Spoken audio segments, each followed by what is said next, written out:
Hi, welcome back to the Dial Podcast. I am Jake Von During, and I'm here with Lance Hepler. Lance Romance. Hi.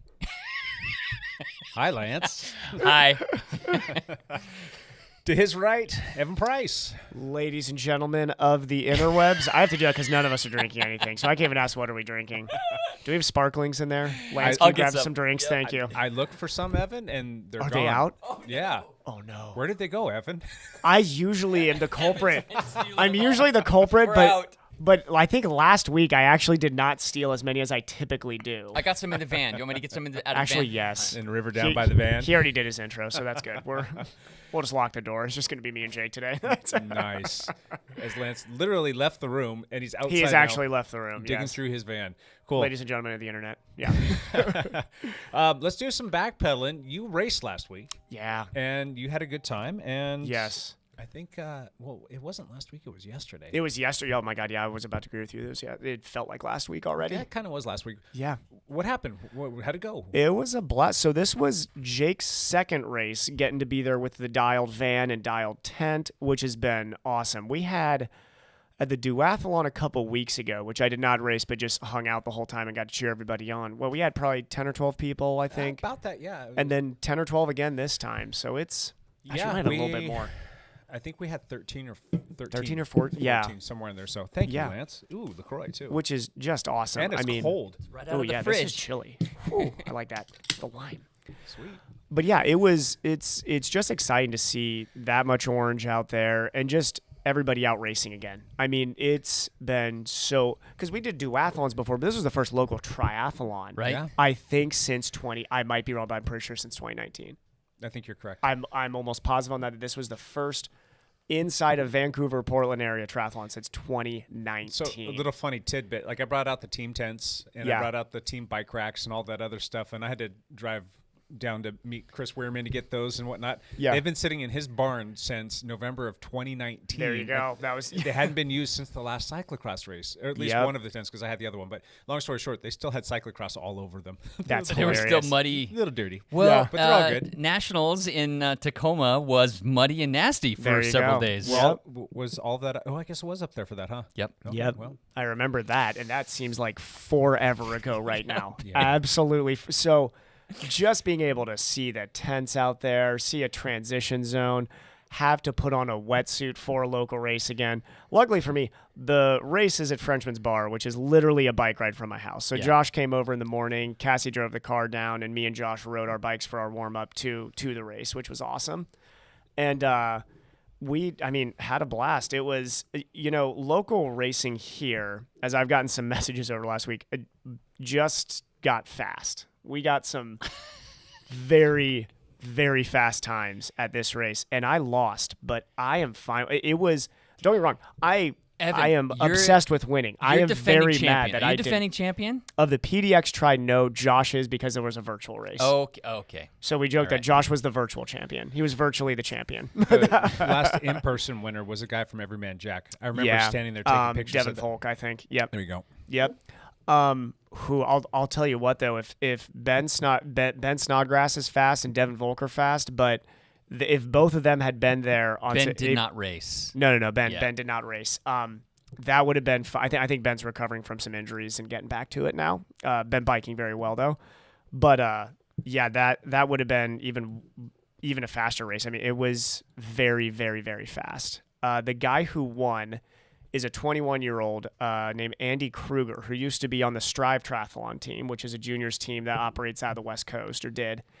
And I'll tell you what, Andy is fast. And this kid went to Queens College, which is unequivocally the best triathlon program in America. That's not a debate anymore. Sorry, Colorado. You're not even close anymore. Queens College, not in North Carolina. It's in North Carolina. Okay. North Carolina, yeah. And he came out to play. He took his pro card this last year too, so he's coming off a half Ironman race in St. George, and I'm going to get to race him in Des Moines. So it was a lot of fun to get to race him. To give a little race recap, as we were just joking before this, I lost the race by the time I left the water. So I come So out. he left the water, stepped foot in the water. Yeah. As soon as I stepped foot in the water. The funny thing for me is I actually thought I had a pretty darn good swim for myself. Yeah, I got to be realistic. I'm not going to be on Andy Kruger's feet. Andy Kruger went 24 mid for 2K at St. George. He's swimming with like a front Wow. pack pro field. Yeah, very, very, very good swimmer. One of the fastest in the college game and going to be one of the fastest in the pro game. And so I came out of, T1 basically already with second place as the goal at that point. But So he beat you by a couple minutes? 2.5 minutes. 2.5 minutes out of the water. Yep. And then and then you had a little mishap. Had a little. I'll tell you what. In T1. Man, dizziness is not fun, and when your balance is not good, and you're trying to take a wetsuit off and you fall over, that's not going to make for a fast T1. Right. Oh, just embarrassingly bad. For coaching juniors, I need to tell them, like, watch this video. This is how you don't do T1. Make sure you don't do this. You came out of the water. You get to your spot. You're trying to pull your wetsuit off, and you fell over. And I fell over. Okay. It was trying to get the left leg off, go to step on it like you're supposed to, and go to kick the leg, and stepped on it and immediately fell over while trying to get it off still. Got the shoes on, got on the bike, and, put that one behind me. We're like, all right, that was not the ideal start. That's fantastic. But got on the bike and actually felt, it's been just week by week. There was no taper going into this race. So my body's pretty used to now once we hit the weekend. It's like, okay, you're doing a lot of sweet spot. I'm pretty locked into a certain wattage right now, to be honest. Like 310 watts seems to be what I put out for anywhere between an hour to 2 hours You now. can hold that for that I'll just hold that in the Fantastic. aero position for a long time. Yeah. So I think I was pushing a little bit harder. I know once I caught John Brenson, who's a very fast swim biker, I kind of led us through the rest to try to reel in Andy.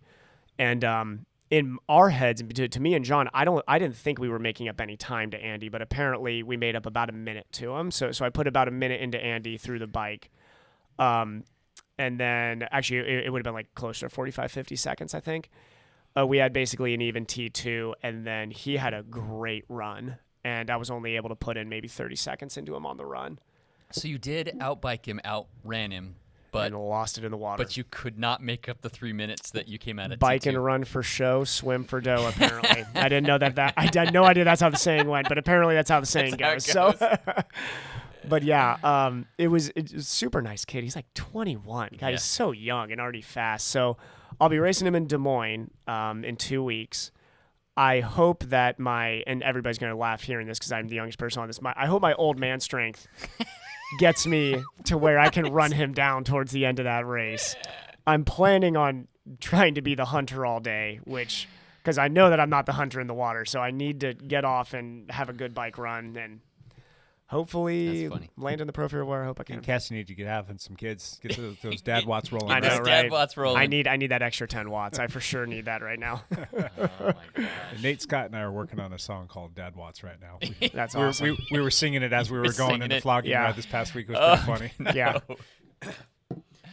That is hilarious. But yeah, it was just a blast getting Well out done. there and seeing everybody. Josh ended up fourth, Joshua Monda. Yep, Josh was fourth and flew off the bike. He's been running so well. running Ran fast. 35 flat off the bike. Just awesome. He's gonna tear apart Coeur d'Alene here in a bit. Yeah. Is Coeur d'Alene the full or Full. he's doing the full? Full. Okay, Yep. that's exciting. Oh yeah. That's right up his and John's alley. So him and John will both be going to Coeur d'Alene. I would not be surprised if you see both those guys in the top 8. Yeah, Wow. I think Josh will be podium. I think John will be I would just love to see that. between 5 and 8. I think is where John will lie.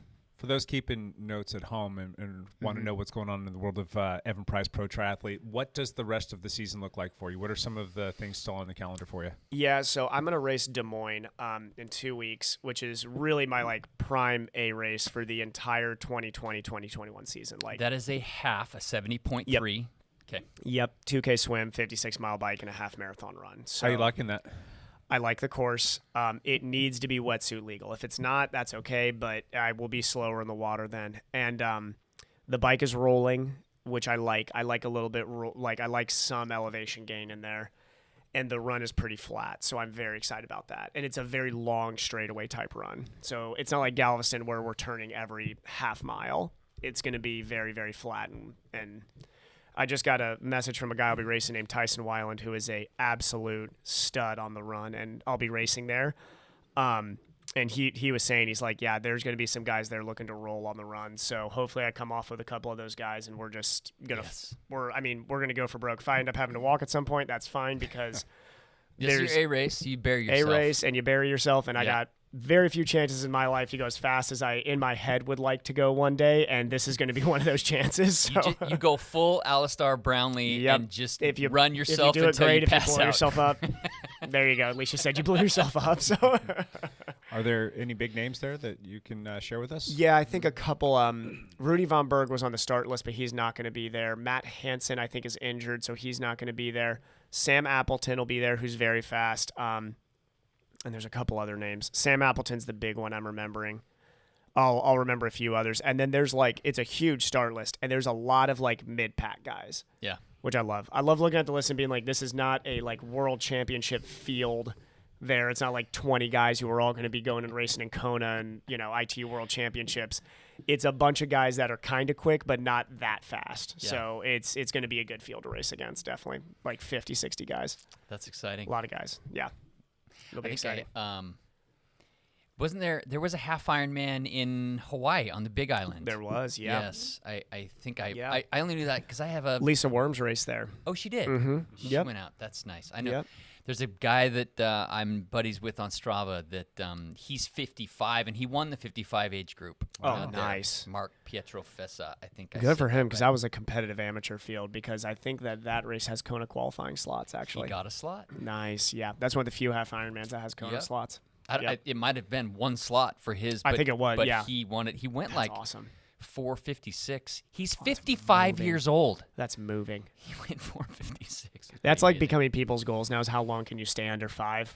It's there's guys in their 60s now, I know, who are going, Rudy Von Berg's dad is 60, he's in his mid-60s and still going sub 5, well under sub 5, yeah. Just out of curiosity, did you catch the name of the guy? The old gentleman who... The 93-year-old?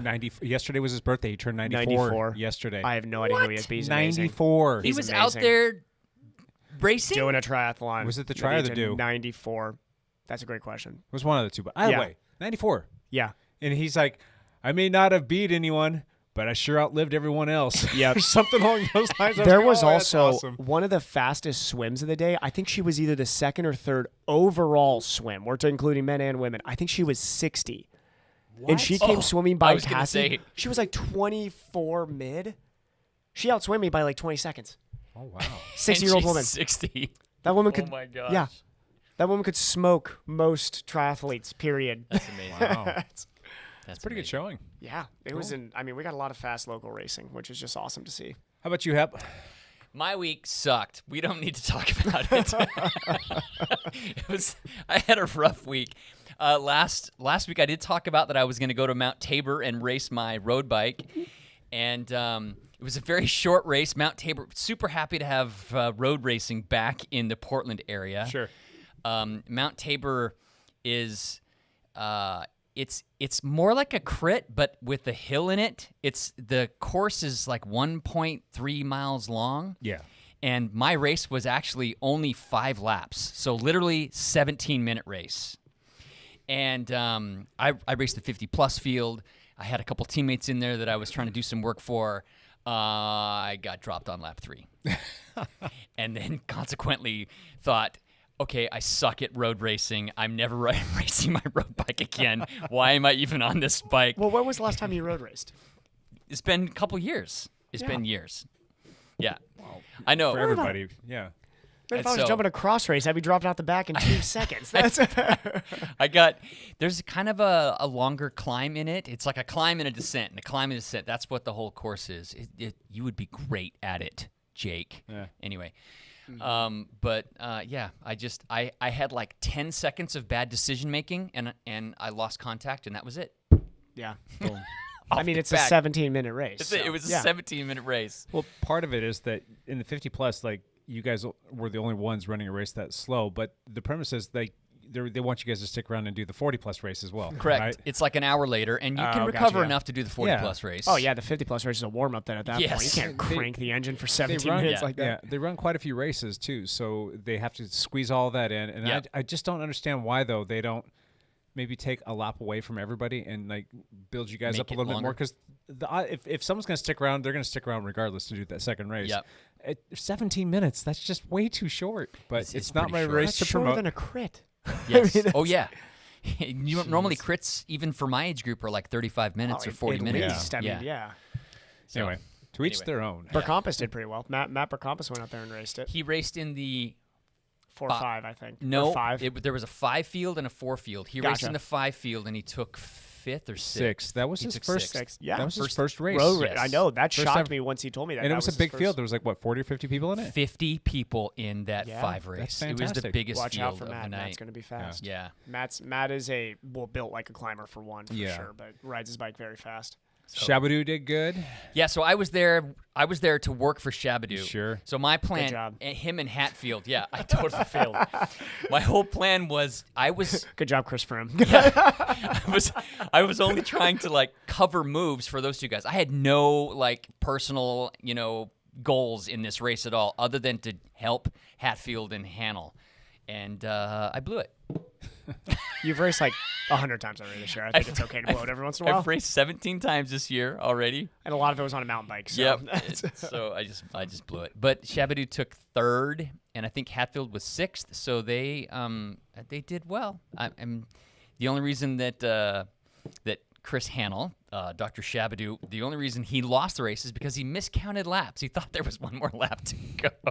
Were they ringing bells for like the prelims in the final lap? Yes. He's hard of hearing. What is he, like 50 or whatever? Man. That 50. I don't want to get upgraded. The hearing's starting to go, yeah. He's also cautious he doesn't want to get upgraded to a 2. And well, I don't blame him, though. I don't blame him either. It's a whole different training regimen. Granted, he's got the horsepower, but he's not going to have any teammates to race with in there right now. No, he would not. We don't have anybody. Like, I would have been. He'd be great regardless. I don't care what. So put that guy in. He's going to be fast. He might have sabotaged himself on purpose. I could see himself doing that. Also, I'm going to start firing shots towards Dr. Shabadoo here. He needs to get on that time trial bike and go after a couple KOMs. He's I need a new target out there. I think he's working on it. I know. I might regret those words because if he goes out there and puts a minute into me in one of these, I'm going to be like, that's not good. They did go out and they did the Oregon Grand Fondo. That was on Saturday. Yeah. Him and Hatfield were trying to win the 50-plus Win division, the group ride. And they ended up taking 2nd and 3rd. They got beat by another guy. I think it was 117 miles, and they did it in under 5 hours. Yeah. They averaged like 21 mid miles per hour. Yes. For 107. Where did they finish overall? I mean, they still had to be pretty high up on the 11th. I think. Oh my gosh. I think Hannell was 11th, and Hatfield was like 13th or something like that. So they were up there. Good on you, boys. Yeah. So they were smoking it. Rest of my week, I even missed the flogging ride. I ended up in a swirling vortex of yard work and mistimed my finish, and did not finish my yard work in time to make it to the flogging ride. So I didn't make that, but I did get to go out and ride with Jake and Sean a little bit on what day was that? Sunday. Saturday. See, I'm totally. Yesterday was Sunday. Yes, right? yes, Lancey's that's a right. recovery week. Yeah. I am not. He had a recovery week. I am I'm feeling crappy about myself right now. I feel like I'm hitting my mid-season slump. Yeah, which I tend to do. I need to just chill my brain. Take some time to just do zone 2. Zone 2 riding. Well, I got to race this Saturday. That's not zone 2. It's funny because so Sean and I, we do our annual crash anniversary ride. It's the crash anniversary. So it was the 3-year anniversary of us getting hit by that car. And we went out, we did that same route. And Lance asked me the day before, he's like, hey, what you doing tomorrow? I'm like, well, I told him, and he's like, oh, yeah. I'm like, you want to come? He's like, yeah, I'll come for sure. And I didn't hear anything else from him, so I just assumed that he was going to be there. And then I ping him, like, hey, you still coming? He's like, yep. And then, I get a text from him, and he's, nearby, and he's in my driveway when I come outside to go ride because I wasn't quite sure where he was at. It was, I don't know. Anyway, long story short, he wanted to come do the ride. And then he's telling me how tired he is, but he's going to go do the ride with us. But what he failed to tell everybody else is that he'd already done 40 miles by the time he met up with us. So he finished with 80 miles on the day. I rode 85 miles, yeah, with 6,000 feet of climbing, which is a big ride for me. Yeah. I haven't done a lot of big, long rides. Yeah. Yeah, and riding with Sean give Martin right yourself now, some too. time just to do those type of rides. I mean, just do some big zone 2 rides. Stay away from racing for a second. Well, it's a problem. I go with Jake and Sean. It's a race. Sean's freaking... I got dropped on every climb. Let's Sean's just put it that way. Sneaky fit. Sean's very Every single time I've ever heard Sean Martin say I'm not in good shape, it is 100% a lie, and he's in really good sneaky fitness. I invite myself on this ride with Jake and Sean. To get dropped. And then they had to wait for me. When they were halfway up Gibson, and they totally turned it off so I could catch back on. I catch on, and I'm like, you guys, just go. I invited myself, so just don't let me hold. But no, they didn't. They just stayed with me, and at the top of the next climb, they waited for me at the top. Hey, happens mid-season, I man. suck at road biking. For like 10 more days, probably, you're going to suck at road biking, and then you'll click in. That's All right, let's wrap this thing up real quick. Sorry. I rode my bike every single day, and I think I'm at like 291 days in a row or something like that. closing on the 1 year. Yeah, we're impressive. closing on the 300 days in a row, the triple century. And we will be rolling in that last 65 days until the middle of August. And what's funny is everybody's going to want to do that dialed 100 again. And Sean and I are continuing on this thing, and I 100% blame this on him. I would have been perfectly content to stop one day after Hepler stopped. I stopped. They refused to stop. Yeah. Oh, I would have stopped right then. Yeah. And Sean just wanted to keep going. He's like, you know what? We're not too far away from 300, and next thing you know, it's 365 and whatever. But so we're going to end up doing this whole like 1 year ride thing. Yeah. The day that 1 year ends would be the day after the next dialed 100 starts, the 100 days of consecutive riding. So it finishes on Thanksgiving. So what am I going to end up doing? Am I not going to do that with everybody, or am I going to get suckered into riding another 100-day block? You're going to do Another 99 days. 465 days in a row. 464, but My longest 464. streak in the last 3 years is 5 days. It's my longest streak on the bike. Congratulations, 5 Evan. days. It's not You smart. stink. 5 days. Consistency. Anyway, so we had that ride. We did the Tuesday night gravel ride was fun. Yes, but That we was talked about that last week because we didn't record till Wednesday. Right, yeah. I was going to bring it up, but I remembered we already talked about I it. know the beach was fun. We rode on the beach. We're going to do that again this We are week. going to do that Yes. again. Yeah. And then other than that, That we had a was fun. flogging ride that was a blast. And we had a really strong A group, and I was told that the B group was like hotter than they've ever been. So it was fun watching them. And we had a good sized C and D group, and saw some more new faces out there. And I think we were just shy of about 50 people in total. Nice. So it was another fun and successful ride. No mishaps, no melees. Everybody just Good. went out and had fun. The weather was great, and we're looking forward to doing it again this week. Nice. Good times. All right. Very Cool. good. We're gonna leave all of the other stuff, the Patreon drawing and the lead out news, which I'm really looking forward to talking about that because I'm hoping we're gonna talk a little bit about the Unbound stuff from this past weekend. I have lots to talk about Unbound, but Okay. we'll get to that. We'll get to that, and then we'll finish up with one last thing and all that other fun stuff. But today, this week, right now, we're gonna talk about cramps. Yeah. I've had a lot of people talking to me about their race experiences and their training. Just in the last couple of weeks, I've talked to quite a few people that are talking about cramping issues that they're dealing with, and they're talking to me about their remedies and what they're trying to do to solve their problems. And a lot of times I think they might be not misguided, but maybe just a little off base in terms of why it is that they're cramping. And we wanted to get into that a little bit. So we're going to lean on Mr. Evan Price over here, Mr. Cool. Dr. Price, physical therapy professional. I am no dietitian or primary care physician, so let's get that off the table I first. have some thoughts on this as well. But I do see muscles a lot. So I got lots of experience. So and I do coach people who get cramps frequently. Yeah. So So the common thing for a lot of people for many years is, I cramped, I was dehydrated, or I need to eat more bananas, or I need to potassium and magnesium. and I need to take more salt pills. Yeah. What do you think about all this stuff, Evan Price? Did you know a potato has more potassium than a banana does? Really? Yeah. That's pretty cool. There's just Tastes one better. one thing to start with. So that's also, if anybody was wondering, original cramping research done with hydration issues was sponsored by Gatorade.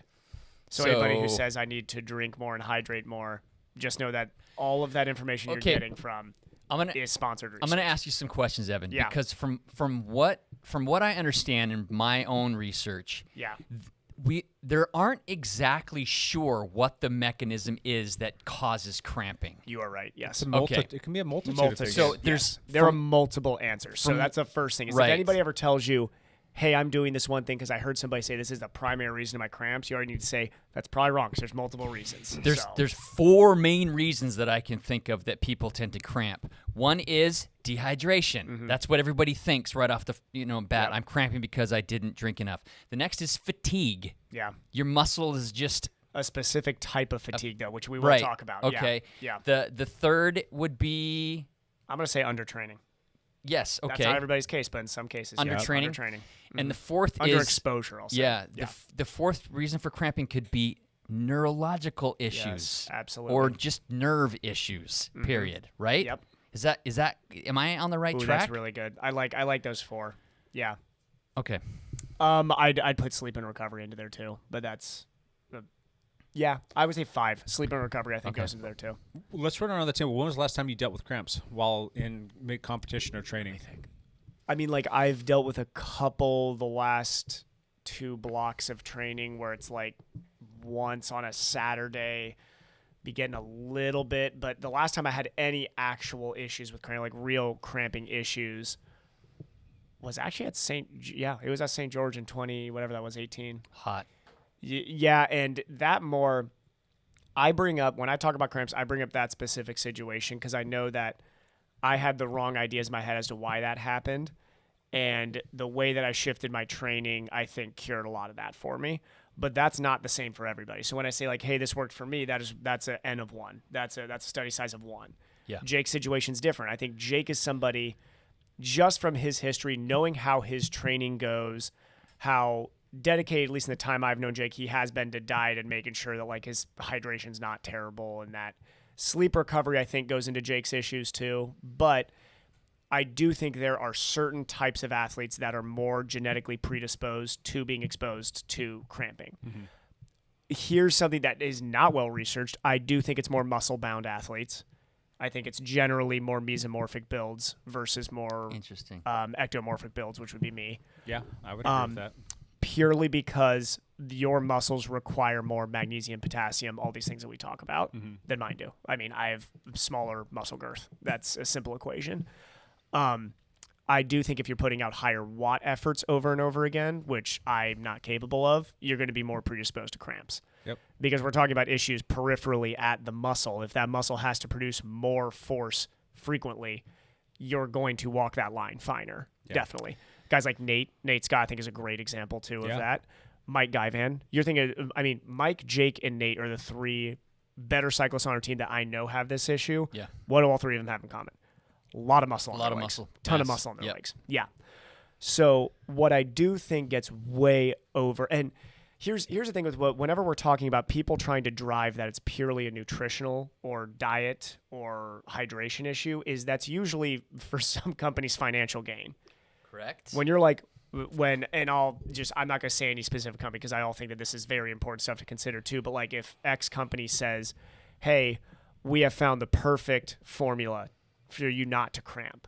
It completely depends on your sweat rate and your sodium burn rate. Also, you could take the most novice endurance athlete, give them a perfect formula for sleep recovery, diet, nutrition, hydration, send them up a hill 10 times. They're going to cramp. I don't care. Yes. Their system has not been exposed to that. Neurologically, they're going to be overwhelmed, and their muscles are going to fatigue, regardless of how much magnesium's in the system. Right. Like, you have to have the exposure to that type of effort. And I know that because in St. George, I went all out on that bike going up a hill. I had not trained that way, not trained at that level of the where I wanted to race in that race. Come off the bike after a 10-mile downhill. I was hydrating fine. I drank as much as I could, ate as much as I could. First 5Ks uphill, I cramp at the top of that hill. That was not me. Like, in my head, I was like, man, this is altitude and heat and no hydration. I got back home and looked at my train and said, like, nope, that was because you didn't train hard enough. That was bottom line for me. I did not expose my system to that type of effort. Overworking those muscles in that moment, they were not ready for that, and they cramped. For it. Yeah, correct. I could have been at sea level with 60-degree beautiful breeze, and it was probably still going to happen on that same course. So, yeah. And I'll agree with all of this that you just said. And a perfect example is like a lot of the races that I was doing on the road, like the early season stuff. I just wasn't starting my high intensity, high interval, and having to repeat that over and over again, the exposure early enough in the off season. And we get to those early races, Yeah. and even some of them where they weren't that much climbing, and I'm cramping, and it's just because my muscle, the neuromuscular intervention there wasn't quite ready for that. Right. Those attacks, like you could do it a few times, but when you burn all of those matches and you're like on And attack number for more and more matches. 10, 11, Yeah. 12, and then you're getting down to that last like 2 or 3 miles, and you're trying to set yourself up, and all of a sudden Yep. you feel that little precursor, that little twinge, and then all of a sudden it gets tight, and next thing you know, it just bam, it's done. It fires. Yep. It's the worst. You could be straight syringing magnesium into you and Yeah. chugging Still Red happen. Bull. Doesn't matter. Yeah. Yeah, it's happened to Yeah. me twice this year in races already. Once was at the Sister Stampede, which was just last weekend. It was hot out. I had one 16-ounce bottle on my bike, and it was almost a 2-hour race, like an hour and 50-minute race for me. That was not enough. And I was burying myself to catch Scott Carroll, and I started to cramp, and I actually had to back off because I knew it was going to go full-blown if I didn't go too hard. So I'm pretty sure that was a dehydration issue. The other time it happened was at the Gorge Gravel Grinder. I was 3.5 hours into the race, or I can't even remember, but when I hit the top of that final hill and I was trying to catch a guy in front of me, again, I started to cramp. But again, I think those are fatigue issues. Yeah. That one was a fatigue issue. Yeah. Yep. The other thing is, Most of us forget to drink too once we're fatigued. So Correct. this is where, yes, hydration. Like anybody listening to this and they're like, no. I've read enough studies to know that hydration plays roles. Like absolutely, in a lab setting, if you exhaust somebody's, if you're dehydrated, if you throw somebody's sodium, potassium, magnesium balance all the way off, bad things are going to happen. Yeah. But I skipped an aid station at Gorge Gravel Yeah. Grinder because I didn't want to stop. I wanted to keep my momentum going, and I was low on water and dehydrated because of that. yep, The other thing is, and this goes back to the neurological reason for cramping, I get cramps every single night when I sleep. Every single night, like Every single night. night. Yeah. Just in my right leg. And this is I get them in my right calf and I get them in my right hamstring. And it's not because I'm working that leg harder than my left leg. It's nothing to because do with leg races that day. it's because I have a nerve injury on my right side Yeah. that's causing issues in my right leg. And so I get cramps every single night. And that is purely neurological. That is from nerve injury. Yeah. And it trying to those nerves trying to regenerate on that side. It's all from that. And those muscles will fire, and I have to get out of bed to stop them. It happens to me every single night, and has for 3 years. Yeah. I don't get them every not single fun. night, but I get them a couple times a week. I'll usually wake up in the middle of the night, and I'll be dealing with a leg cramp. As a matter of fact, on Saturday night, I'm trying to get to bed because I got to get up at 4:30 in the morning to go out for the triathlon stuff to help you guys out. And it was like 12:30, 1 o'clock in the morning, leg cramp, had to stand up, had to stretch it out. And I'm like, I don't need to be doing this right now. I need to be sleeping. So that's a major nuisance. And I can always tell, like, when That's my one of the biggest catch-21s, too. Yeah. You're like, rest and recovery helps cramping, also disturbs sleep. So Yes.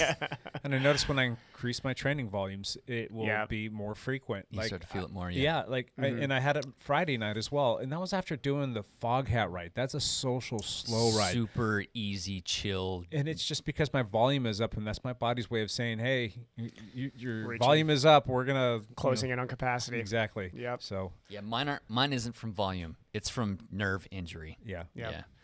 Yep. So I think it's just important for everybody to realize that it's, you can read as many Google articles as you want about cramping, but understand that each situation is going to be different. All that cramping is your peripheral or your central system trying to communicate a message to you, is it? And it's usually a ceiling message. What I mean by ceiling message is I tell some of my patients when you get ceiling symptoms, which means let's say I got patellar tendonitis or something, and every time I run, my knee hurts. Okay, that means that, well, not every time you run. Let's say that once your volume picks up, your knee starts to hurt. That's a ceiling symptom. So that means, okay, you're reaching the capacity of what your tendon system wants to deal with. Cramps are, you're reaching the capacity of what your neuromuscular system wants to deal with, that relationship between that nerve communication and that muscle. So you need to listen to those symptoms, but you also need to change then how you're training. So if you know, hey, every time I go and race early season and I'm doing big bomb watt efforts, I get cramps. All right, that means maybe during the winter you should do that more often then. You need to expose your system in a calculated way when you can on the trainer. Couldn't agree more. As opposed to get to the first race and then I know because I hear people say this all the time, like, man, I cramped on the run. I'm like, okay, when was the last time you did a brick workout? Last race season. You're like, all right. bingo. There you go. I was like, no, I'm pretty sure it was my hydration. No, I'm it's a pretty sure it fatigue wasn't your issue. hydration. because I always tell the story. I know this is an extreme example, but when the Nike project did the Breaking 2 originally, they had 3 runners, and I've talked about it on this show before. Tadase was one of them, a Eritrean runner. For a period held the half marathon world record. When they brought him in for testing, they asked him what his hydration plan was. And he told them he has never drank during a run in his life. What? Never drank on a run. Never in a race, never in a run. And here's what I loved. Nike thought, and there's very smart guys on that program. I love how I think they learned something from Tadase. Because in Nike's head, they were like, awesome. We've got the ticket that's going to get this guy to running fast marathons. Oh, you're going to run even faster. All we got to do is you. hydrate you. Nothing could go wrong. This is great. Just plug this man's system who's been running for 33 years off of no drinks. And if we give him enough of our magic formula, this guy's going to win. Nope. Blew up. Kipchoge beat him. Yeah. There you go. I mean, that's bottom line is that guy's system had developed to where over an hour effort or over a little over an hour effort, that man could rev his engine at levels that nobody else can in the world, and it adapted to not needing water because what was he not doing as a kid? Drinking while he was running. So, yeah. It's just one to show that, like, I'm sure that man has been very dehydrated during races. There's even studies that they do on East African runners that show their performance increased under slight dehydration. It's one of my favorite studies to point out to people who are like obsessed with the dehydration for cramps. And that shows whatever you expose your system to, it's going to adapt to. But if you make a quick, big change, whether that's, I'm going to go on this long ride and not drink water, you're like, all right, or drink any electrolyte supplement, you're like probably going to cramp, or I'm going to drink way too much on this ride, or I'm going to do a couple 1,000-watt bombs even though I haven't exposed myself to that, expect that your peripheral or central system is going to communicate with you. And that communication can be a cramp. Fun. Yep. Well, I'm just talking to my past self when I was But dying that in being races. said, how should I say this? What percentage of the time do you think that people are experiencing cramps because of dehydration? Is that that's a good question. Is that usually the main culprit, or is it just too variable to say that that's what it is? It's more often fatigue than it is dehydration. I'd say the top 3 are rest and recovery is bad. Your hydration wasn't appropriate enough for your sweat loss during the race or effort. And the third, which I actually think, so I'd put those 2 and 3. Okay. I think the number 1 is that you were exposing your system outside of what you've trained. Fatigue. Yeah. Exactly. Yeah. That's interesting. Hydration's close. I mean, I would say it's 2 or 3, but I do truly believe, and I'm sure somebody will sit here and say you're completely wrong, which is fine. But I do truly believe that fatigue and not training for the exposure you just put yourself under is the primary driver. Yeah. Interesting. Which is why I think a lot of people get it early season. I mean, that to me makes more sense because I hear it in triathlon all the time. Yeah. People's first runs, unless you're the 4 of the guys I was racing at PDX this last weekend, where all of us have been training for like months and months and months and months, expecting a race, training purely for races, which did not happen. And they never happened. Right. So what else do we want to talk about this then? Are we just going to debunk that? Do you guys want to run through more myths that you've heard of in time, or wives' tales that are going to solve this? Compression sleeves. I have another another myth about dehydration is if there's crusty salt on my jersey or my race jersey or on my cycling jersey, that means I'm dehydrated. Yeah. Do you think that's true? It means you shed a lot of salt. That's correct. It just means you're a certain type of sweater. In my opinion. Yeah.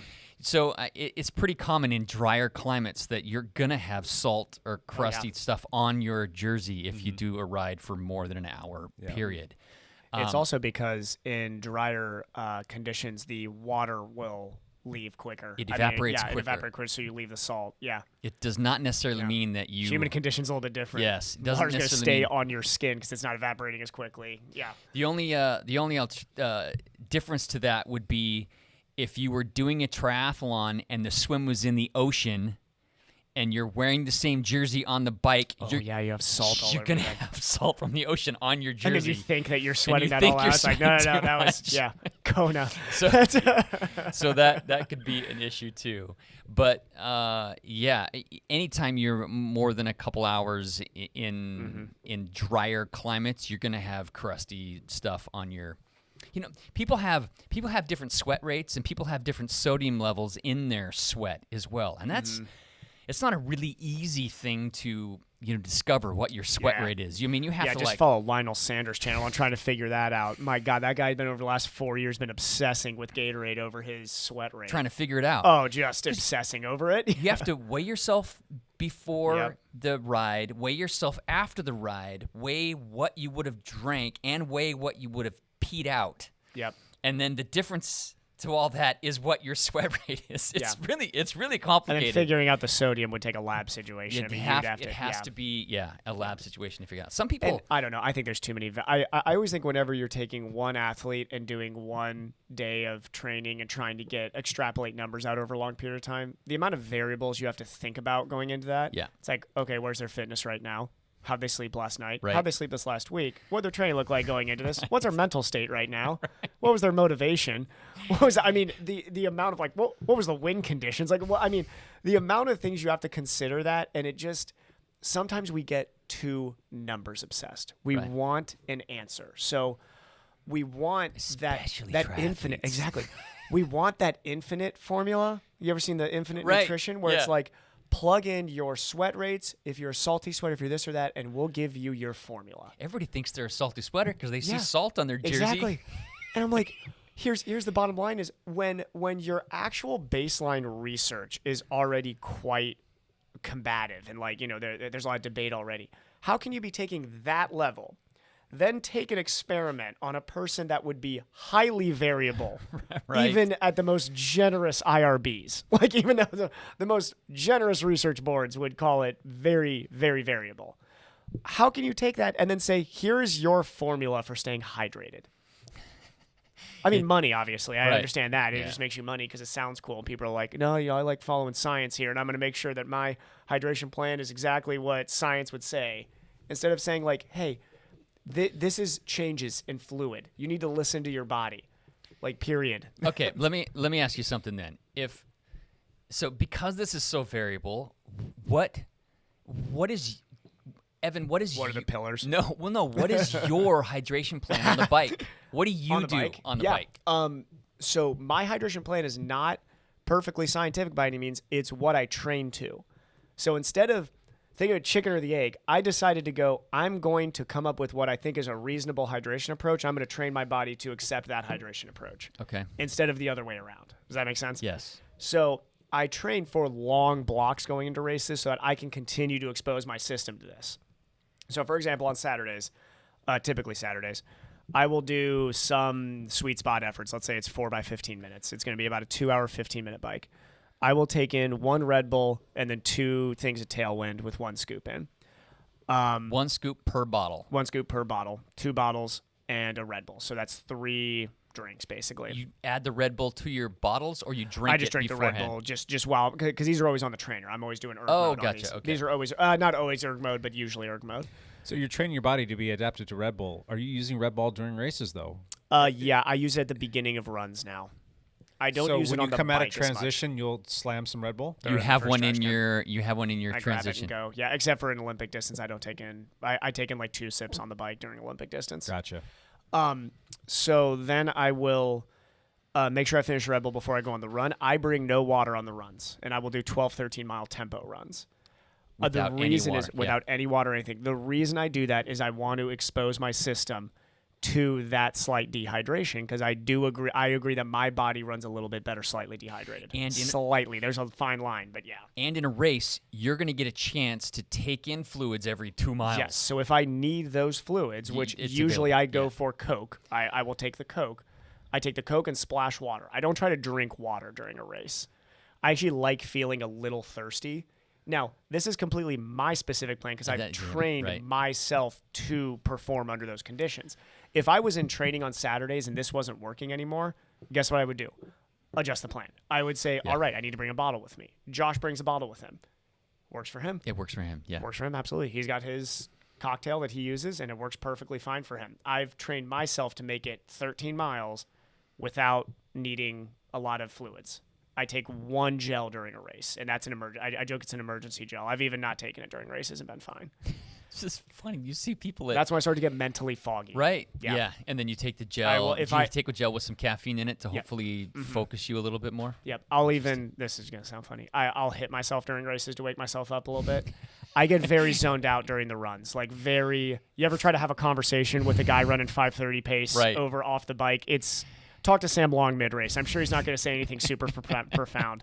If I start to feel, I'll talk to myself. If I start to hear myself slur a little bit, I'll hit myself and make sure I take like Coke at the next station. It's a little wake up. I love Anything to, I mean, but like nutrition, I always tell people what you want to race is how you need to take in your nutrition. So if you know during races, like I feel like I really need water each time I hit an aid station, then know that, okay, on the weekends when I'm doing my longer runs, I'm going to make sure that I take in water every mile or mile and a half, whatever you want to do. And you train your system for 8 to 12 weeks to do that over and over. And on race day, it'll work. Yeah. So going back to the hydration thing and the sweat thing and cramping thing, I've done some pretty big trainer sessions. We'll say 3 hours, 2.5, 3 hours. Yeah. And I've done them at pretty high intensity. And I will come away from that, and there will be a massive puddle below me, and I will be so soaking wet. Now, I know that when I'm riding outside, I'm not going to be able to quantify exactly how much I'm sweating, but I can almost guarantee you. Underneath you. Yeah, I can. But wring out your shirt and do it after. You know, I just feel like I sweat so much more on the trainer, and I feel like we've done some pretty hard, like even team rides that have been like multiple hours long. You know, you've done centuries on the trainer before, Lance, and Evan, you've done them all the time as well. Yeah. Have you guys ever cramped on the trainer? Oh yeah, I've been close a couple times, but only when I'm in the aero position, and that's because the trainer sucks for the aero position. I don't think I ever have. Okay, on the trainer. No, I've done similar intensities. I've done similar volume, similar length, and I've cramped plenty of times outdoors. Yeah, and I've done it pretty repeatedly, and I feel like I sweat less outdoors. Well, because you have evaporative cooling that's having on there, you can't really quantify exactly how much you're actually sweating. On the trainer, I do not believe you can have enough fans on you. Yeah. If you have 10 fans pointing at you, need 11. It's still not enough evaporative cooling from those fans that you would get from outside, because you don't have fans pointing at your socks and at your legs and at your back usually, and you get evaporative cooling just from being outside and moving along. So you're always going to have your sweat rate is probably the same indoors and outdoors. You just see it all indoors. Yeah. That's my guess. I also think outdoors. Think about this. You're doing similar efforts, yes, but I know at least from our group rides and knowing how you ride and how we ride on dialed in general. You always are going to ride a little bit harder. Yeah, I think it's a little. I think that might be that little ticking point. It might be because I mean, when I'm in erg mode, I'll be honest. So I mean, me and Josh have gone out and done our sweet spot efforts outside of Vancouver Lake. I'm always 15, 20 watts more out there, and I don't think that's the trainer to outdoor thing. I think that is more motivated by moving fast. Yes, or correct. Trying to drop somebody or it's like when you're on the trainer. Or Strava is watching. When you're on the trainer, everybody ever who's been on a trainer, which I'm going to do when I go and get home, is the entire time you're questioning, why am I biking? When you're outside with friends in a group ride, nobody's ever questioning, like, why am I biking? You're like, this is a blast. So unless you're getting dropped at Mount Tabor, and it's like, why am I biking? I'm just curious, though. I'd love to see a study, or just hear from people in general, like, how many times have you cramped on the trainer, and that would be feel like you sweat more? I know it's all people who Swift race, I bet. Oh, did I ever cramp during a Swift race? I was very close to cramping during Swift racing over the winter, because that's the one time where it's like, it simulates that group ride outside where you're pushing way outside what you should be doing. Yeah. For way too long. Okay, so we've kind of boiled it down to what we but we're pretty darn sure based on what science says and not what marketing says what's causing cramps. But it's still going to happen regardless. You're going to make a mistake. We've all made mistakes. I've tried to change up my training. I've tried to do things, and I'll still sometimes get a cramp. But I can sometimes make that cramp kind of go away a little bit, or I can kind of deal with it so that I can kind of get my bearings back and be able to finish a race or a ride the way that I want to. Mm-hmm. What are some of your techniques for dealing with a cramp in a mid ride or mid training session? For me, I have to I have to completely smooth out my pedal stroke. Yeah, that's a big one. Yep. You better not have any spikes. I had no spikes. Me and Nate had a funny talk about a flogging during a flogging spin in ride. circles. I just got to spin circles. I can't be like mashing hard down or pulling up. I just need to smooth it out. It's and that 100% about watching those watts. Yes. And my body is very, very fickle, and it knows like exactly where like 350 watts is. If I go above that 300 or that 350 watt, whatever the and you the better cramp ramp of up to it cramp slow du jour too. is. Yeah. You better ramp up to that appropriately. And if you've got any water left, you need to be taking Yep. it. Yeah, because it could be dehydration. It could be fatigue. Well, it's probably there both was of those. there was things. that flogging ride where it was hot for the first time. This is the one that I went to. It was really humid that day, I think. And this is when Nate was having a lot of cramping issues, and so was I. And I realized there was multitude of factors leading to me and Nate doing that. We both had just worked full work days, so rest and recovery was low. We both did not bring enough water or anything. Hydration was bad. And that ride is on the gas from the very start. Going very hard the whole time. Yeah, me and Nate got way too competitive, and we're trying to take as many pulls as we could. And there you go. So me and Nate were talking towards the all end. three things. Towards the end, when guys would start to attack, me and him were like, easy, because we had to like ramp up slowly to 350. Like, okay, now we're good. If one of us had gotten out of the saddle once, it was going to be over. Like we were, something was going to blow up. So That's funny. So going easy on the watts. Nice smooth pedal strokes. What else are you guys doing? Oh, and taking in some fluids. Taking in fluids. That's all I. I would say do. try to stay in the saddle too.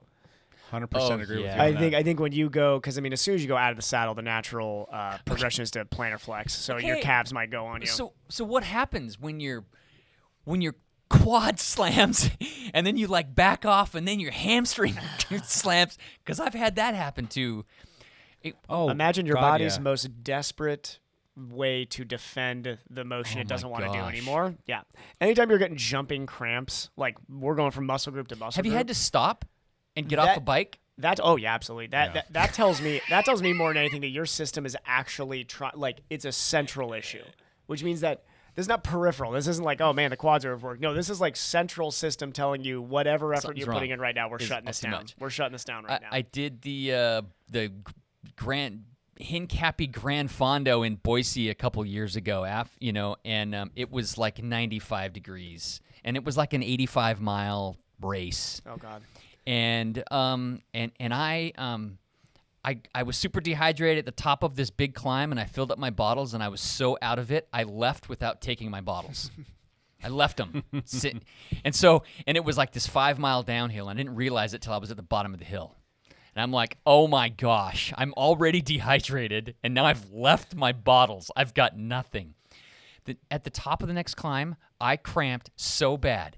Quads, calves, hamstrings, all 3 major muscle groups were cramping in both legs. I had to stop. I'm like screaming on the side of the road. Yeah. Some guy rides by and he's like, here, dude, take my bottle. You look like you need it. I'm so far gone. And that was clearly a central issue because I was... Oh, yeah. I was dehydrated. There we go. So we can keep going through case studies on this. What was that? Probably exposure fatigue. I mean, at some level there. Yeah, I'm like mile 60. Dehydration, obviously. Yep. Yeah. Dehydration. Yep. If you didn't sleep well the night before, there you go. There's your third. Yeah. I slept in the van and our AC wasn't working. There you go. I There's didn't number sleep 3. at all. Yeah, Like there's number 3. Yeah. I think the one takeaway from this I want people to realize is that there is, whenever you're talking about complex things like this, understand it's going to be a multitude of factors. Right. So as long as you're aware that there's not going to be the one, holy grail answer where it's like, I have found the perfect scratch combination in Infinite that I will never cramp under any load of wattage ever again. It doesn't exist, man.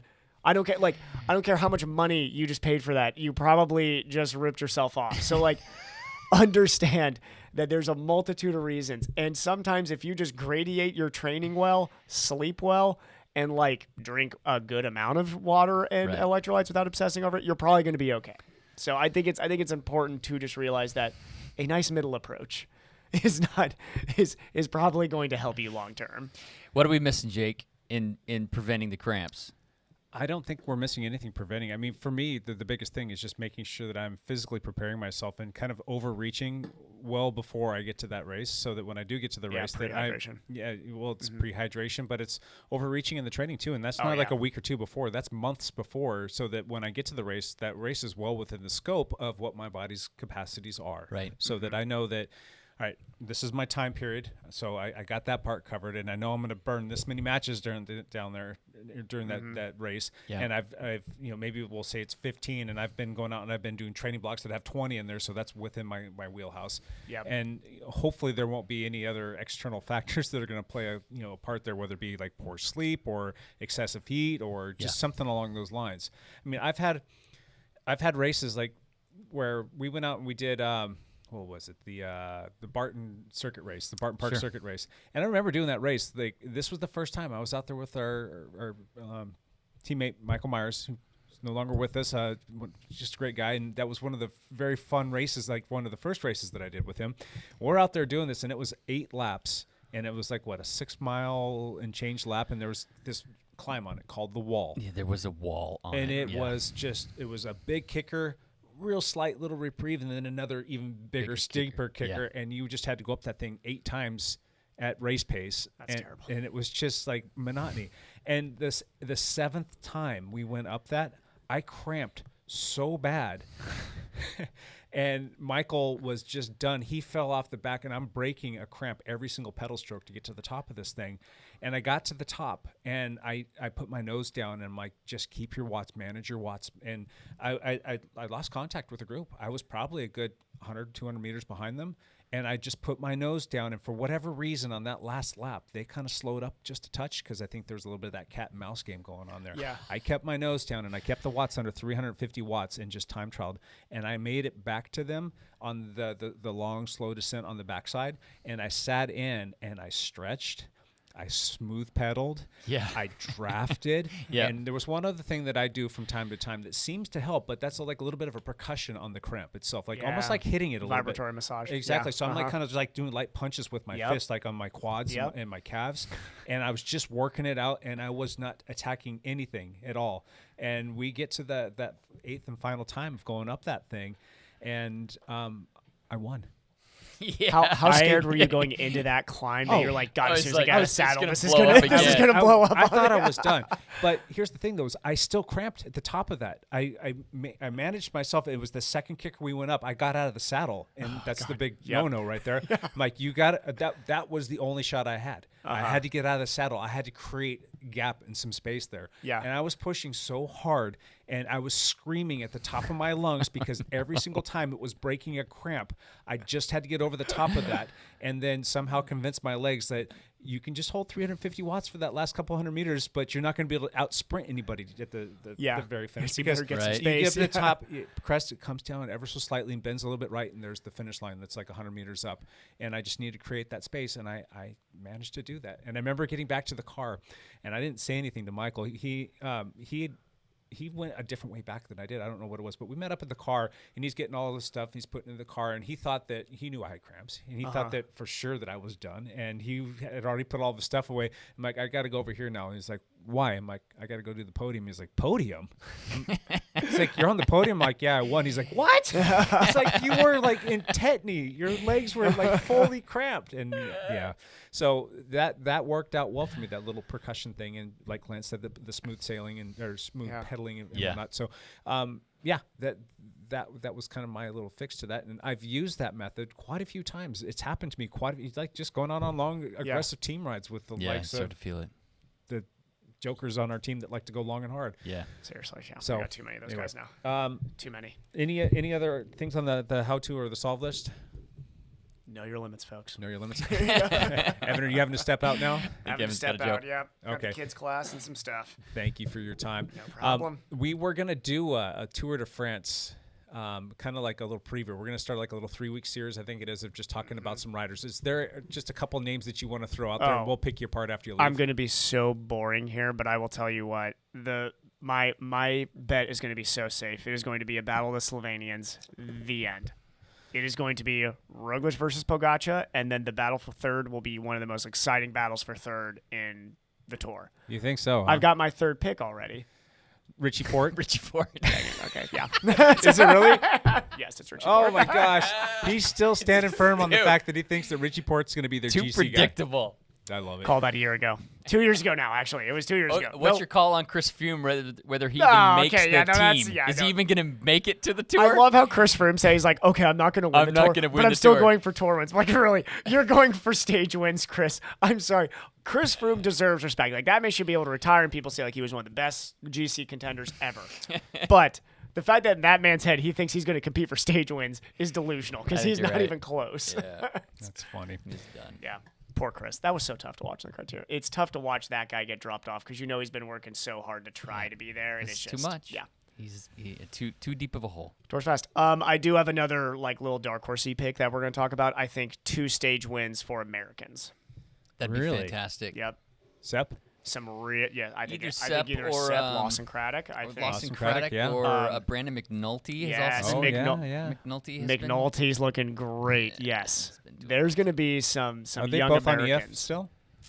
No, Mcnulty's Who's McNulty? UAE. Yeah, he's Oh, UAE. UAE. Gotcha. Yep. UAE, EF, and then Jumbo Visma for Sepp Kuss. Yep, Yeah. yep. There's a couple other Americans that are That'd going be to be awesome.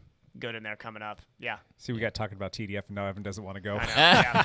All right, I gotta go. We will for sure the next couple weeks be talking about. Thanks, Evan. Appreciate it. Cool. All right, Lance, what do you think? Tour de France. Yeah. You know, I wanted to say that Remco Evenepoel would have done well, but he did his first Grand Tour at the Euro, and he didn't even make it through the whole thing. Yeah. He kind of fell apart. So he's young. He's 21 still. So that I was hoping he just has showed so much promise, and he's been so strong in some. He just hasn't done 3-week, stage races. Did they ever decide or come out or talk about what they took out of his pocket? What was No. in that vial? No. They just kind of like buried that, Yeah. swept it under the rug. Yeah, it's nothing else has come out from that, as far as I know. Gotcha. So it kind of went away. So Evan Poole, But I do think Evan's right. I do think that it's going to be a battle between Pogačar and Primož Roglič. yeah. You know, Bernal, he won the Euro, so that shows some promise. Is it too does. much to race the Euro and then back it up with the Tour? Maybe. Did he have any back problems during the Giro? He didn't. Okay. His And back that's- didn't bother him. He had, in the last week, he had a couple of bad days, Yeah. but it wasn't enough that he lost the Tour. And he only won it by a minute, which is Gotcha. not very much in a Grand Tour. All right. So Well, how about that? We'll leave it at those names for now. We're just going to put some names out there just to kind of like start to stew around and talk. And I'm sure those names will come back up again. We'll have a list of names next week when Evan's here, and Matt as well. Matt was swimming with the fish today. yeah. And we'll start just talking about more riders. They're going to be doing this whole Tour de France thing coming up next month. Kind of getting excited for that. It's kind of exciting. Yeah, I can't believe it's already here. Yeah. Well, almost already here. Almost but, yeah. here. Cool. How about we do some Patreon drawing stuff? We've got our big bin of goodies here, and Nathan Skanke, who won a few weeks ago, he didn't pull anything out of the bin. He actually decided he wanted a dialed hat. So that's cool. We worked that out, and he should actually be receiving that. I think even today, maybe. I don't know, but Good luck, I Nathan. get to pull it out of here. Yep. So, all right, drum roll, please. Do do do do do do. Hey, she's won before a bunch of times. What do you think her name is? I don't know. Dove Eric. Oh, Dove Eric. I guess we started over. So she's won a few times, and she just won again. Dove, if you want to reach out to us, your name is now going into the winner's baggie, and you're not going to be eligible to win anything until everybody else is done here, and we'll put everyone back in the little jar. But if you want to reach out, let me know what you want out of that bin. I'll send you a picture, and once I get an email from you of what's in there, and you can pick and choose, and we'll drop her in the mail, and you'll be all set. There's only 7 non-winners left in there, so your chances are getting better. Better and better, folks. Oh, and if you want to become a new patron, we'll put your name in there, and you can be a part of that little select pool, and you'll win something sooner than later, right? Yes. So if you're interested in becoming a patron, go to dialpodcast.com, and you can click on the Patreon link there to get yourself set up as a patron to help support the show. Just a couple couple bucks, and yeah, you can help us out. Love it. Yeah, it's good stuff. Cool beans. Champ here. I'm all about having Champ fun. here. All right, Champ. All right, go. Champ here. Champ here. That's all we need is that bit. Probably the biggest race in the country happened this last weekend with Is there a bigger Unbound. race in the country on any platform, other than maybe Ironman? I don't know. I don't think so. It was just it just went off phenomenal. It went off huge. Yeah. So Unbound Gravel happened in Emporia, Kansas, in the Flint Hills of Kansas. They actually have several different races. There's the main race is the 200-mile race, which is actually 204 miles or something like that. 5. And it's almost 12,000 feet of climbing. Yeah. I was wrong last week. Yeah, I asked Lance about that on our our ride over the weekend. Like, how many feet of elevation gain was it? And I think you said it was like, I think it's like 5,000 or 6,000 feet. I'm like, No, I thought it was more than that. It was more like almost 12,000. It was 12. Yeah. There's no big climbs. It's just all these rolling hills. And after 200 miles, you're gonna rack up some elevation gain. So, ended up being a very difficult day out on the course. It was 85, 90 degrees and high humidity, but the biggest thing was the last 100 miles dealt with a pretty stiff headwind for the whole last 100 miles. That's like rough. Like in the 20-mile-an-hour range of Seriously? headwinds. Yeah. Oh my Lord. So if you were by yourself or you weren't in a group, you were suffering for sure. So pretty crazy. There was a lot of big favorites in this race, in the men's race, but it ended up coming down to 4 former World Tour pros. Yep. And it actually came down to a sprint finish between Ian Boswell and Lawrence Tendam, and Ian Boswell ended up winning by a bike length. That is so close after all of those variables and that much distance on gravel with headwinds. On gravel. He won by a bike length, which is just kind of amazing. There was a group of 5 together, in the last 50 miles or so, which included former winner Colin Strickland, and Peter Stetina was in there, and also former 2-time winner Ted King. Yep. They were all in there. Strickland got a flat and kind of lost contact. I thought he had a chain issue, a chain drop or that a chain. was Peter Stetina. Oh, Stetina. Okay, gotcha. Yeah.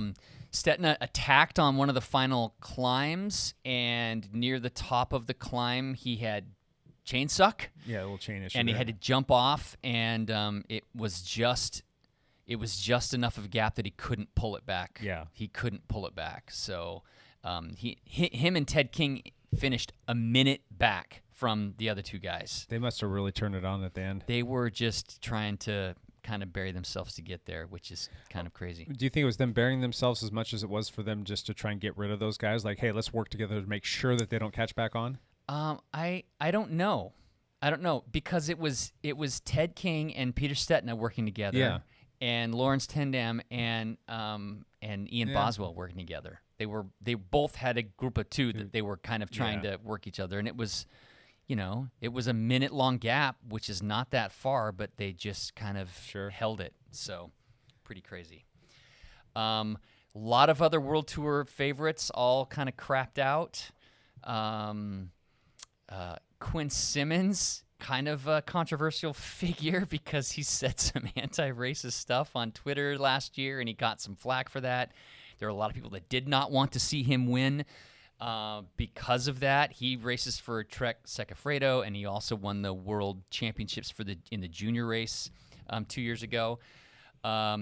He got a flat tire and was chasing back on after the flat, ended up crashing because he was taking some chances, and ripped his knee open enough that he had to go to the hospital for stitches. Oops. So he got pulled from the race.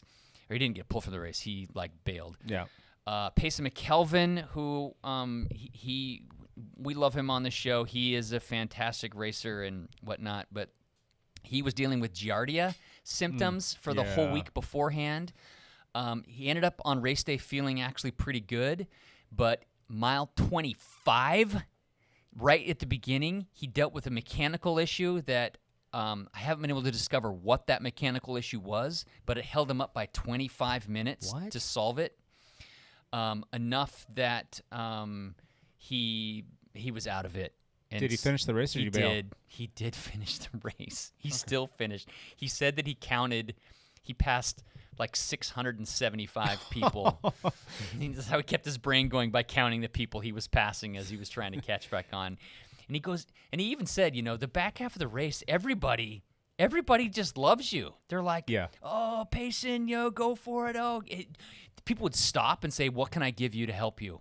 How do we solve this? He just said, the feeling in these gravel races is just different. It's more of an event and less of a it's a community measuring contest. Yeah, exactly. Yeah.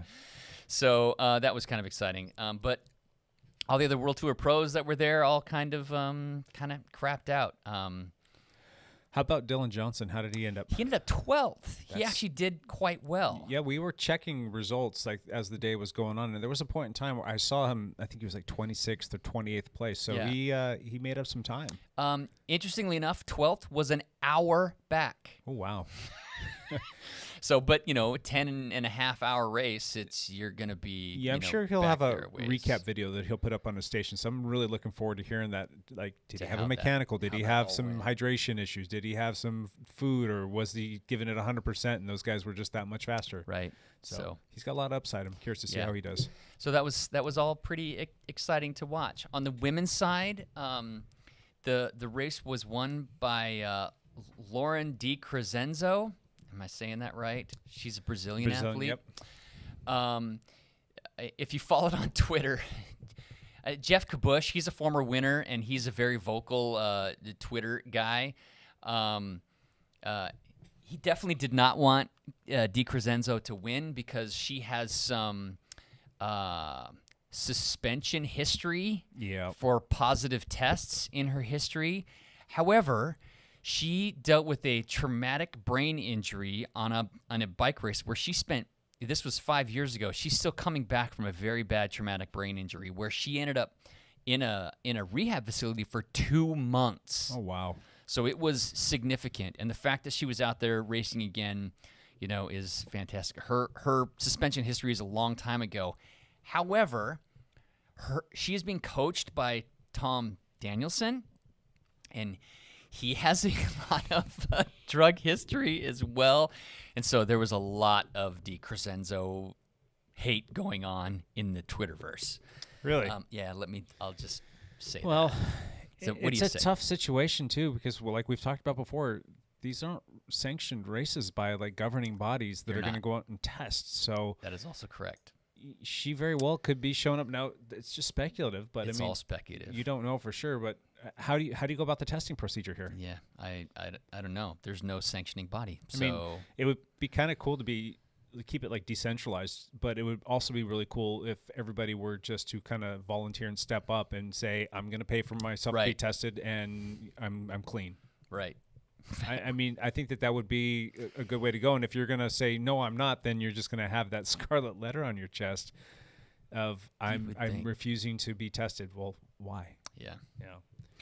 So second place in the women's race was Amity Rockwell. She won it 2 years ago, so she kind of backed up her. She made up some ground in the last 50 miles too, so which was kind of exciting. She was not even in the top 5, but she ended up pulling herself in there. So kind of exciting. Yeah. Lots of big names. There was a 350-mile version. Yeah, they call it the Unbound XL. It's a 350-mile version.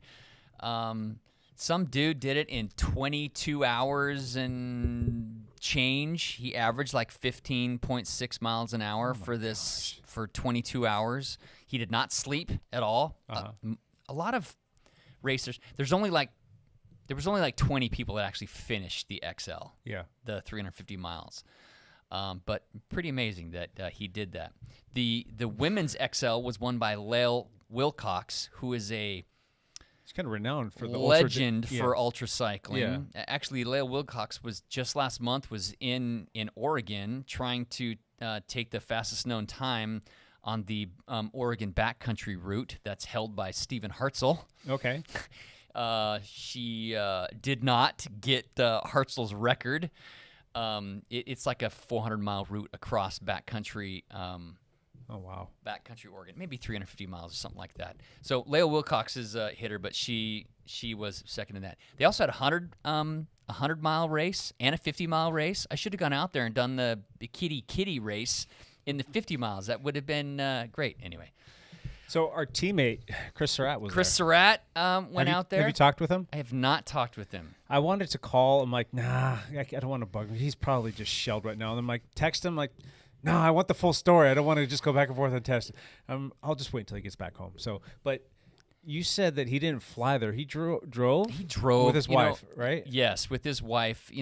Kansas is right in the middle of the country. And so from here, it's really only like a 2-day drive. It's not that far, and having his own vehicle, his wife having his own vehicle, not having to pack up bikes and fly. You'd have to fly into Kansas City, and then it's like a 3-hour drive to Emporia. It made more sense for him to just take your own creature comforts, all your stuff, and just take your time. Yeah. So they drove out there.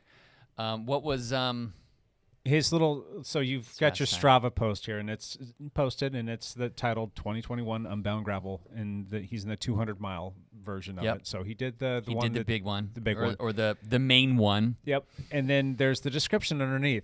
This is the part, because if you know Chris Surratt, he's about as tough as nails as they get. I mean, he will do everything. He will go hard. He'll keep up with everybody. He'll never complain about everything. Nope. And he doesn't really like. You ask him how to go, went good. It's just like he's just always so even keeled. Yes. And the first thing it says, hardest thing I've ever done on a bike.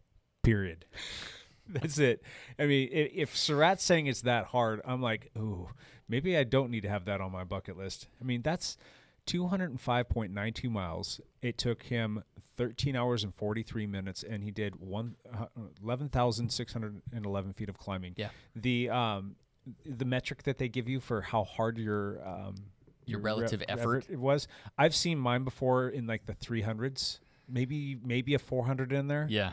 This one was 719. Like, Oh good my gosh, God. Chris. Like, his calories, I mean, he probably burned, 8,000 or 9,000 calories on that?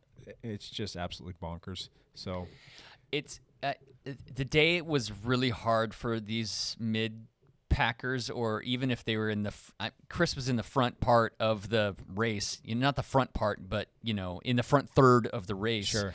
It was difficult for all of them because that last 100 miles dealt with these 20-mile-an-hour headwinds, and if you weren't in a group, you were suffering. Yeah. I do know from some exchanges with his wife that he had come into the aid station at mile 150 or 140, and he was ruined. He was done at that point, and he still had 60 miles to go, something like that. Yeah.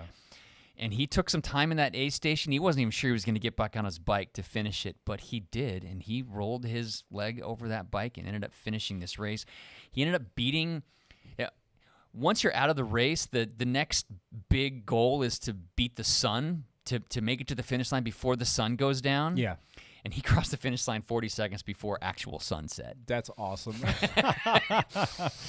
So he actually beat the sun, which was it says, with about 40 miles to go, I did the math and realized I could still beat the sun if I pushed. Kicked it up a notch and absolutely buried myself back to town. Beat the sun by 40 seconds. Yeah, boy. Yeah, just amazing. That's kind of fun. Well, like that, if he didn't have that, he probably wouldn't. I mean, he probably would have maybe taken another hour. You don't know. But just having that in the back of your head to take your mind off of how bad you're hurting, how much you're suffering, and how much everything sucks, and you start crunching numbers, that really helps the time go by. I've been asked by lots of teammates and fans of the show, hey, why aren't you doing Unbound? And I have no interest in being on my bike for 13 hours. Yeah. I can't. That just is. I've done some big long stuff, and I just completely crumble, and so I'm not really. I'm not 100% opposed to it. The hard thing for me is like finding the time to make that happen, to train for it. I don't, because I wouldn't want to just do it just to finish it. I would want to do it to have a respectable time. Yeah. I'm not going to be anywhere close. I probably wouldn't even come close to what Surratt's time was, but to do it in under 15 hours, I don't know if I could do that, but to train for that, it's a big commitment. You got to have some 7 or 8 hour days. Yeah. Just prepping for that. Yeah. I just don't have that time. Maybe once all my kids are, graduated from high school and off and doing their own thing, and it's just me and my wife, and I've got a little bit more free time, maybe. But now I'm getting pretty old. But I'm there, and I have no interest in doing it. Yeah. I don't even want to do that. But you know what? If I said I was going to do it, and I came to you and said, and there's another half dozen of us, do you want to come with us? You'd be on it like stink on poo. Yeah, you're right. If there was 5 or 6 of us out there just rolling together, you bet. Yeah, that would be a blast, I think, just to kind of be the glue to keep everybody together. But being on your bike, like you said, 13, 14 hours, that's miserable. We did have another local guy, Alex Yale, who races for Pacific Office Automation. Yep. He went out there. He's been very fit this year, and he ended up 22nd overall. Oh, wow. Yeah, so he did quite well as well. So he's a Cat 1 roadie guy? I think so, yes. Yeah. Gotcha. So, pretty crazy. Unbound. Good on all y'all. I have mad respect for what Mr. Surratt and everybody else did in that race. There's so much stuff online. I was just eating it up all weekend long, watching.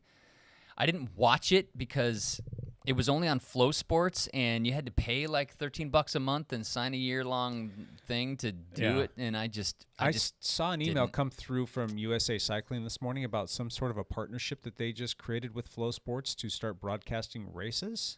Did you see? I didn't get a chance to look at the whole thing, but I'll have to pull that up. There's some sort of a new partnership and agreement between USA Cycling and Flow. That's good for bike racing. That is good. That's really good for internet or like national bike racing. If you can start watching the likes of like criteriums and road races and gravel and all that other stuff here in the United States, that's going to get more people excited about riding and racing bikes. Well, a lot of the crits, there is a website that broadcasts the crits for free. Really? Yes. It's like uscrits.us or something. I don't know what it is, but I know a lot of the crit races are all already broadcast for free. No, that's good. So, but yeah, all this other stuff. Any more exposure we can get for cycling, the better. Yeah, cool. Exactly. Anything else? Am I forgetting anything? The Dauphiné finished up. I guess did we talk about that with Evan? We did. No, just a little bit. Yeah. Richie Porte ended up winning the Dauphiné, and that's all I know. I don't even know. And then Evan promptly doubled down on Richie Porte winning the Tour de France and being the GC guy for. Oh, geez. No, Bernal's going to be the guy for Ineos anyway. Yeah. Oh, what about Carapaz? You see, there's lots of guys. No. Yeah. It's not going to be Richie Porte. What about Geraint Thomas? I mean, what's he doing? He's going to be there as well. So yeah, he's really going to double down on Richie Porte, huh? I don't know. Evan lives in his own world. We like that. That's awesome. Cool. All right, I think we're long enough into this show. Oh my goodness, we are. Champ out. Champ, see you, buddy. Hey, I think that's about it for this week. I don't really have much else to talk about, and I don't know, we've got some guests that we're trying to get lined up. We're trying to line some stuff up. We've got some other people that are going to come in here and talk and whatnot. So we've been talking about that for a little while, but it's just been busy times. But we'll get them there. We will be back next week, live streaming and doing all that fun stuff. And we really do appreciate everybody that listens and supports the show. It's just really fun to just being at the triathlon race this weekend. I'm not a triathlete. I don't speak triathlon. I still have people come up and talk to me about the podcast. Oh, that's cool. I'm like, yeah, that's cool. Yeah. You should just stick to riding bikes. So. Anyhow, we appreciate everybody that listens and gives us feedback and supports, and it's just fun. I love this community, and I love what this has done. It's just been pretty spectacular. So we do appreciate all of you. We will see you next week. Bye for now.